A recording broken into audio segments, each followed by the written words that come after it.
What's up there? This is Mr. Mike Kaufman. In this tutorial, I'm going to show you how to reverse engineer code in Scratch to help you create commands in your own Scratch programs and projects.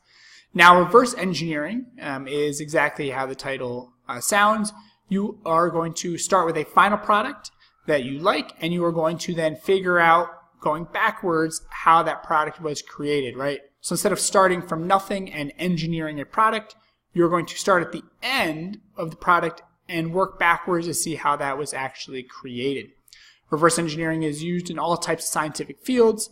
It's a helpful technique, again, of being able to borrow and remix, right, other people's ideas into your own. So in Scratch, the way that looks is if you found a project that, again, did something that you want to include in your own project. So for example, I have this one right here. All right, we have the chemistry crab here, who's going to teach us a little bit about chemistry. Right, introduces himself, and then gets right into asking about your name. And then when I type in my name, right, he then says my name. So I thought that was pretty cool, and that's something I want to include in my own project. So what I do is I go click on See Inside. And when it does that, it's going to bring me to the code that was used. Now sometimes it takes a little bit to figure out where the code is actually located. All right, so looking through the different sprites.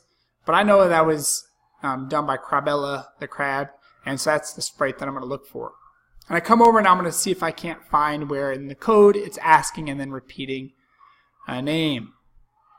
All right, so we have the movements, we have Crabella saying hello, and then there we go. So that's the name I am looking for. So if I take a look, this is where the code starts. Ask, the person typed in the name, and wait. They then used, right, the orange code here.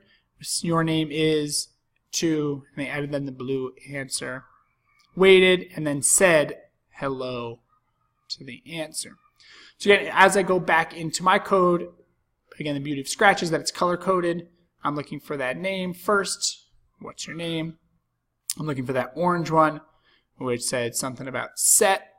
Correct. And again, I might just have to go back and forth a little bit. That one says set. Actually, it's the darker orange. So I messed up my color there, the data. And then it looks like this person, or maybe it's in events. Yeah, it's in data. Looks like this person had created their own because I could see it's not there. And then again, I can add in there say, which is purple. Right there, say hello. Add it in. And so forth. So again, I'm using the code that someone already created, and I'm reverse engineering, right? I'm finding where they use the part of the code that I want to include in my own, and then I'm rebuilding it step by step in mine. So say, and there's the green one, which is a little maybe operator, right? And again, I'm just going to add it in there what needs to be added in. Alright, so again, reverse engineering, a super helpful technique in terms of how to figure out how to code certain commands.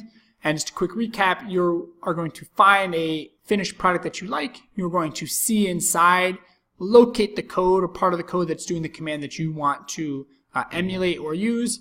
And then you go in there and build it up step by step in your own code following their lead. There it is. Reverse engineering, Scratch coding.